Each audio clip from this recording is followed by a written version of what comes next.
안녕하십니까? 저는 한국개신교 예수복음 전도자입니다. 한국교회의 회개와 개혁 메시지 오늘의 부제목은 십자가에 못 박힌 11조를 알지 못하면 누구라도 11조 율법주의 광신자가 될 수밖에 없다. 입니다. 페이스북 개인 블로그 네일 크러스티싱 전도자께서 공개한 평화나무교회 안영수 목사의 십자가에 못 박힌 11조라는 책자를 중심으로 소개된 메시지를 합본해서 음성으로 보내드리겠습니다. 지금부터 시작합니다. 첫째, 교회 헌금을 왜 하십니까? 1. 권찰, 집사, 권사, 장로 등 교회의 직분 또는 재직을 받으려면 목사, 장로, 당회의 눈에 들어야 하는데 가장 확실하고 빠른 투자가 헌금입니까? 2. 헌금 시간에 옆 사람들이 의식되어서 안 하면 몹시 쪽팔리니까. 3. 1시간 동안 휴식과 좋은 이야기를 들려준 설교자와 교회에 대한 담례로. 4. 내 일터와 삶의 자리 많은 요소들 가운데 하나님의 간섭하심과 축복을 빌고 사모하는 마음으로. 오이물이 없는 제사는 하나님이 결단코 기뻐 받지 않으신다고 친절하고 자상하게 가르쳐주는 목사 그룹의 설교에 순종하기 위해서. 6. 거룩한 공교회의 운영을 위하고 주님의 사도이며 주님의 종인 목사의 생계를 위해 반드시 헌금이 필요하므로 교회를 사랑하는 대승적 마음으로. 7. 나에게 주신 일체의 은혜가 마냥 감사하여 아무런 바람이나 기대, 소망 없이 그저 한없는 감사함만으로. 8. 이 땅 위에 하나님의 나라와 의가 이루어지며 이 땅 위에 하나님의 긍휼과 그리스도의 사랑이 선포되고 구현되며 성취되는 것을 위하여. 이런저런 이유에서 한다고 합니다. 그런데 11조를 거두어 들인 교회는 그 헌금을 어떻게 사용하고 있고 또 어떻게 소진하고 있는지 여러분은 알고 있는지 모르겠습니다. 당신이 드린 그 11조와 헌금은 하나님과 도대체 무슨 상관이 있는 것인지 잘 알고 계십니까? 그럼에도 교회의 11조와 헌금을 왜 하는지 자문자답해 보시기 바랍니다. 둘째, 헌금이 아니라 연보가 바른 번역입니다. 본래 성경의 원어에는 헌금이라고 번역될 만한 단어가 없다고 합니다. 초기 한글 성경에서 연보로 바르게 번역되어 사용되던 것을 나중에 번역본들에서는 헌금으로 대체되면서 개선이 아니라 개악이 되고 말았습니다. 나중에 번역본들이 연보를 헌금으로 바꿔 번역한 것은 불손하고 그릇된 의도가 반영된 명명백백한 개악이 아닐 수 없습니다. 하나님은 절대 돈을 받지도 않으시며 돈으로 섬길 수 있거나 돈을 드릴 수 있는 분이 아니십니다.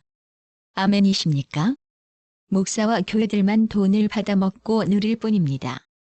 현재 교회 전신에 해당하는 초대교회 때로부터 존재했던 연보의 전통은 분명 하나님을 위해서가 아니라 하나님으로부터 받은 은혜와 사랑을 이웃과 더불어 나누고 구제하기 위한 이웃, 즉 사람을 위해 존재했던 것입니다. 헌금이라는 잘못된 번역이 연보로 바르게 정정되어야 하고 바른 연보 설교를 통해서 재교육되어야 성경의 핵심적 가치인 하나님 사랑과 이웃 사랑이 훼손되지 않고 교회를 통해서 바르게 구현될 수 있을 것입니다. 셋째, 11조를 재산 갈취의 교리라는 취지로 판단한 법원 판결이 나왔습니다. 기독교든 사회비기독교든 이제 11조를 강요하는 행위는 엄연한 재산 갈취이자 범죄 행위입니다. 넷째, 십자가에 못 박힌 11조 저자인 평화나무교회 안영수 목사는 책자를 통하여 한국교회만 거두는 11조를 폐지해야 하는 이유가 많다고 했으며 한국교회 목사들은 교회의 왕이 되었고 신도들은 11조의 노예로 전락했다고 했습니다. 중세 가톨릭 시대에 기독교회가 돈을 주고 팔았던 면죄부를 한국교회에서는 11조로 대신하고 있다고도 했습니다. 다섯째, 처음 11조에 대한 문제가 공론화되면서 화두를 꺼냈던 2014년에서 2016년까지만 하더라도 교회를 무너뜨리려는 사단의 세력이고 바알세불을 힘입은 자라는 등 각종 자주와 욕설을 감내해야만 하던 시절이었습니다.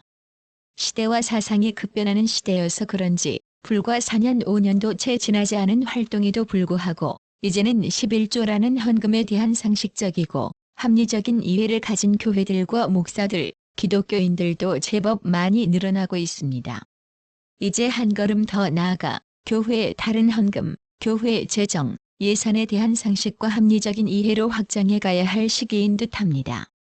CSR이라는 사회경제 용어 풀이에 하나를 더해봅니다. CSR. 기업의 사전적 의미는 이윤의 획득을 추구하는 생산경제의 단위체입니다. 사전적 의미에 근거해서 말한다면 기업은 사회에 대해 어떠한 책임이나 윤리성을 요구받지 않아도 됩니다.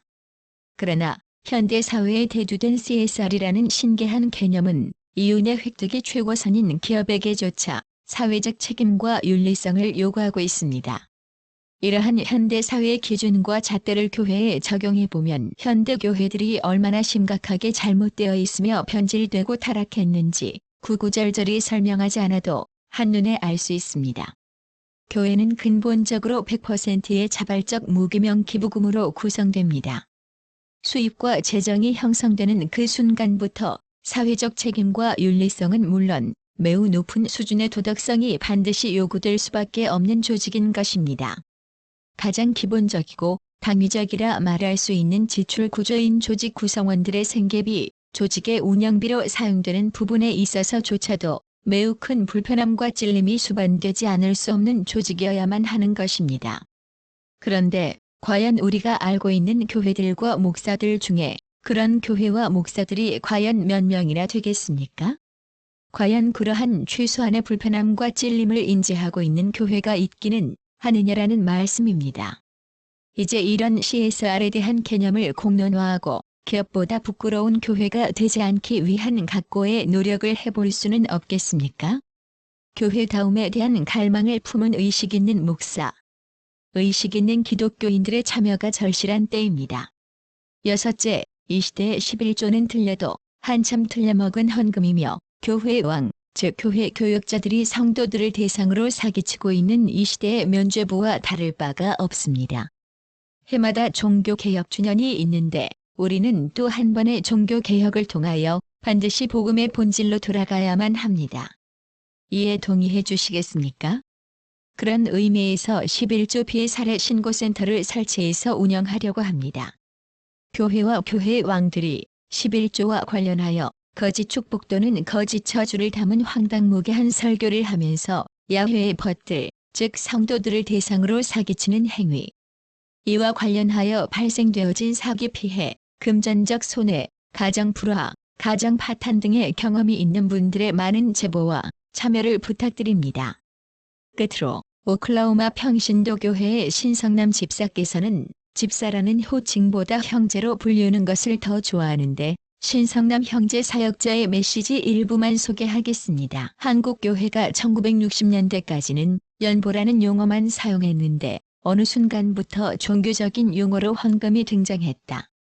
연보는 사람과 나누기 위한 모금이고 헌금은 하나님께 바친다는 개념의 예물로서 예수님께서도 예배 시간에 돈을 받는 분이 되어버렸다. 왜 연보를 헌금으로 바꾸었는가 하면 성도들에게 효과적으로 돈을 많이 거두기 위한 하나의 편법이라고 할 수 있다. 사람들과 나눔보다는 하나님께 바친다는 개념으로 가르쳐 놓으면 그게 성경인가 보다 하면서 순종할 것이기 때문이다. 그런데 개역 한글의 구약에서는 헌금이라는 단어가 없고 누가복음 21장에서 2번 나오는데 원어에는 부자들이 연보궤에 넣는 연보임에도 불구하고 헌금으로 고쳐서 오역시켜버린 것이다. 연보는 구약에 1번 나오고 신약에 12번으로서 총 13번 나오는데 나중에 번역하면서 많은 부분을 헌금으로 바꿔버린 것을 알 수 있다. 개역 개정에 와서는 연보 부분 8곳을 축소시키고 헌금으로 바꾼 것이다. 대표적인 오역으로 봐야 한다. 예를 들면 역대하 34장 14절에서 헌금한 돈이라는 표현이 나오는데 성전의 연보궤에서 꺼낸 것이니까 연보가 되는 것인데 이를 헌금으로 바꾼 것임을 알아야 한다. 또 표준세 번역의 구약과 신약에는 연보라는 단어를 없애고 모두 헌금으로 바꿔버렸다.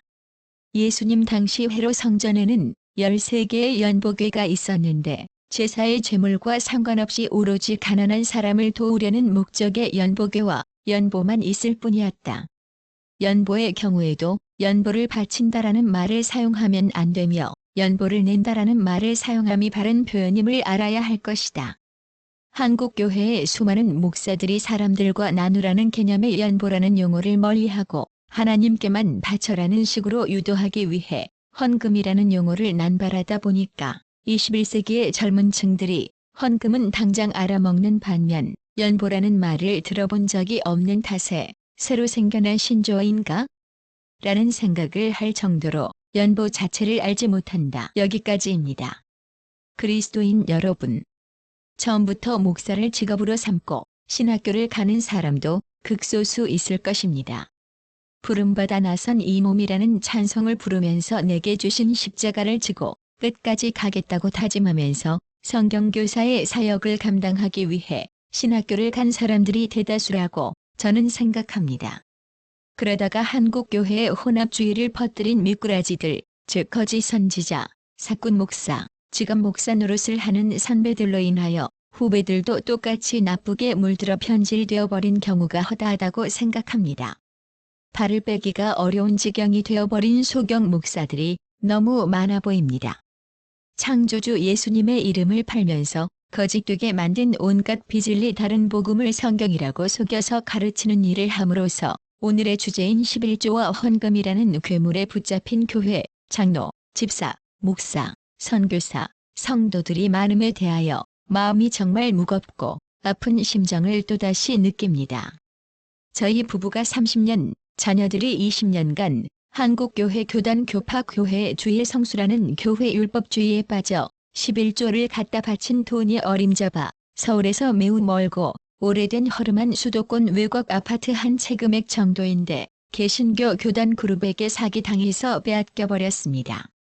2008년에 다음 카페 숭사리 개혁 포럼에 가입하여 처음 접한 11조는 거짓이다라는 글 메시지를 보고도 이단 사이비 같은 소리하고 자빠졌네. 11조 떼먹고 유황불 지옥 들어가려고 환장했네. 등등의 궤변을 앞세워 당시 11조 광신자였던 제가 거부해버렸는데 제발 여러분들은 제 유튜브 방에 100개 이상의 가짜 11조 고발 메시지를 통하여 회심하신 다음 11조가 되시는 그리스도 예수를 부디 영과 말씀으로 내 심령 안에서 만나 뵙게 되시기를 빌어봅니다. 높아심에서 이 말씀은 꼭 드리고 싶습니다. 경제적으로 근근히 살아가는 서민 그룹의 대다수 성도들이 신구약 성경에 존재하지도 않는 11조와 헌금들을 교회에다 정신없이 갖다 바치다 보면 나중에 경제적으로 극빈자가 겪는 가난 문제를 틀림없이 직면하게 됩니다. 11조 목사들의 거짓말에서 노임을 받아 은혜와 진리의 예수 복음으로 진정한 자유와 해방을 남은 평생 누리시기 바랍니다. 그리고 저축을 알뜰살뜰 근면절약하면서 앞날을 대비하여 잘 해놓으시기 바랍니다. 저는 너무 늦게 깨닫는 바람에 유비무환 즉 준비를 미리 해두면 근심 걱정이 없다라는 교훈을 아예 놓쳐버렸습니다. 11조 목사들이 땅에 재물을 쌓지 말고 하늘에 재물을 쌓으라고 강조하는데 이 또한 새빨간 거짓말입니다. 여러분들이 저축을 하면서 경제적인 여유가 느껴지고 교회 공동체 누구라도 기부금인 연보를 십시일반 내어놓지 않으면 안 되는 작은 교회의 재정난이 보이거든 자발적 무기명 연보는 할 수 있습니다. 누구든지 억지로나 교회의 강요에 의하거나 율법적으로는 절대 하지 마시기 바랍니다. 연보는 창조주 예수님을 위해서 하는 것이 아니라 경제난으로 도움이 필요한 사람들을 위해 하는 것입니다. 이 사실을 잊지 마십시오. 시각장애우를 위한 오디오와 청각장애우를 위한 한글 텍스트를 한국교회 그리스도인 사역자 누구라도 주변에 가까이 계시는 분들을 위해 다양한 방법으로 친절한 안내를 부탁드리겠습니다. 끝까지 참여해 주셔서 감사합니다.